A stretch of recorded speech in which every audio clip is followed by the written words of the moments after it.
நம்மளோட கடந்த காலத்துல செஞ்ச சில விஷயங்கள் ஒரு பெரிய பாரமா நம்மள அழுத்துற மாதிரி நீங்க எப்பவாச்சும் உணர்ந்திருக்கீங்களா? அதிலிருந்து வெளியே வர்றதுக்கு ஒரு வழி இருக்குமா? அகத்தியர் ஜீவநாடியிலிருந்து வந்த ஒரு பழமையான போதனை அப்படி ஒரு வழியை நமக்கு காட்டுது. இந்த பதிவுல அத பத்தி தான் நம்ம ஆழமா பார்க்க போறோம். வாங்க என்னன்னு பார்க்கலாம். பார்க்கறதுக்கு இது ஒரு சாதாரண கேள்வி மாதிரி தெரியலாம், ஆனா ரொம்ப ஆழமானது. சும்மா ஒரு ஒளிய மனசுல நினைக்கிறதுனால நம்ம கடந்த காலத்தோட நிழல்களை, அதோட பதிவுகளை நிஜமாவே கரைச்சிட முடியுமா? வாங்க இதுக்கான பதில தேட ஆரம்பிக்கலாம். சரி, அந்த தீப ஒளியோட மகிமை பத்தி தெரிஞ்சுக்கிறதுக்கு முன்னாடி அது எந்த பிரச்சனைக்கு தீர்வா இருக்குன்னு நம்ம முதல்ல புரிஞ்சுக்கணும். அதுதாங்க கர்மா, இல்லனா வினை பயன் சொல்லப்படுற அந்த உலகளாவிய ஒரு விஷயம். சிம்பிளா சொல்லணும்னா கர்மாங்கிறது நாம செய்யற ஒவ்வொரு செயலுக்கும் ஒரு விளைவு இருக்குங்கிறது தான். நம்மளோட நல்லது கெட்டது எல்லாம் சேர்ந்து இந்த வாழ்க்கையில மட்டும் இல்ல, அடுத்தடுத்து வர பிறவிகள்லயும் நம்ம கூடவே வரும். இது ஒரு பெரிய பாரமா கூட மாறலாம். நம்மளோட இந்த தேடலுக்கு ஆதாரமே அகத்தியரோட ஜீவநாடியிலிருந்து வந்த இந்த ஒரு வாக்குதான். பாருங்க, இது கர்மாவோட பாரத்தை நமக்கு சொல்றதோட மட்டும் இல்லாம அதிலிருந்து தப்பிக்க ஒரு வழியும் இருக்குன்னு ஒரு நம்பிக்கையும் கொடுக்குது. அப்போ அந்த கர்மாவை கரைக்கிற தீர்வு என்ன? அந்த ஜீவநாடி வாக்கு சொல்ற அந்த நம்பிக்கை ஒளி, அதுதான் திருவண்ணாமலை தீபம். இது ஏதோ கற்பனையான ஒளி கிடையாது. இது ஒரு நிஜமான, நம்மள பிரமிக்க வைக்கிற ஒரு நிகழ்வு. ஒவ்வொரு வருஷமும் கார்த்திகை மாசத்துல திருவண்ணாமலை உச்சியில ஏத்துற அந்த மகாதீபம் பல மைல் தூரத்துக்கு தெரியும். சொல்லப்போனா லட்சக்கணக்கான மக்களோட நம்பிக்கையோட ஒரு சக்தி வாய்ந்த சின்னமா அது இருக்கு.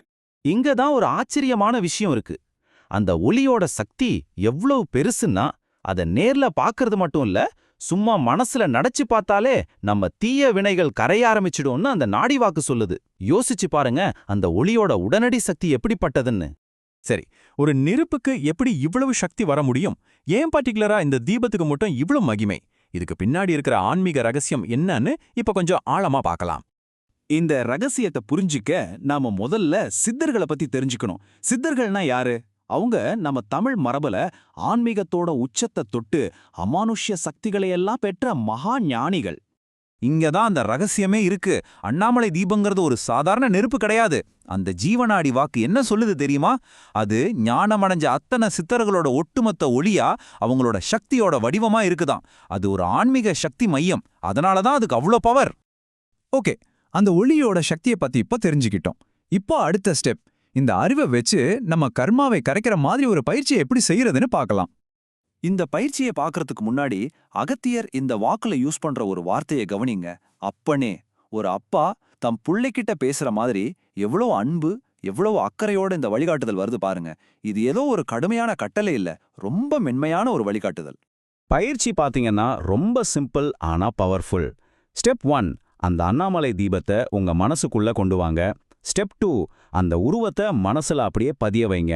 ஃபைனலா வேற எந்த சிந்தனையும் இல்லாம அந்த தெய்வீக ஒளியை மட்டுமே நினைச்சு தொடர்ந்து தியானம் பண்ணணும். சரி, இந்த பயிற்சியை தொடர்ந்து செஞ்சா என்ன கிடைக்கும்? இதுக்கு எவ்வளோ டெடிகேஷன் தேவை? அந்த ஜீவநாடி என்ன வாக்குறுதி கொடுக்குதுன்னு இப்போ பார்க்கலாம். இது ஒரே நாள்ல செய்யற பயிற்சி இல்ல. இதுக்கு தொடர்ச்சியான முயற்சி ரொம்ப முக்கியம். அந்த வாக்குல என்ன சொல்லியிருக்குன்னா, 1 மாசம், 2 மாசம், ஏன் 5 மாசம் வரைக்கும் கூட இந்த பயிற்சியை செய்யலாமா. கன்சிஸ்டன்சி தான் இங்க கீ. கடைசியா அந்த பெரிய வாக்குறுதி, நேரடியா அகத்தியர்கிட்டேருந்தே வர்ற ஒரு உறுதிமொழி.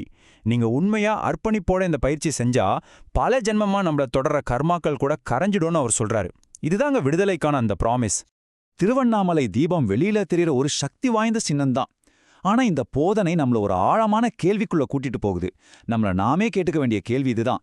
நம்ம நிகழ்காலத்தை மாத்துறதுக்கும், நம்ம கடந்த காலத்தோட நிழல்களை கரைக்கிறதுக்கும் நாம கவனம் செலுத்த வேண்டிய நம்மளோட அந்த உள் ஒளி எது?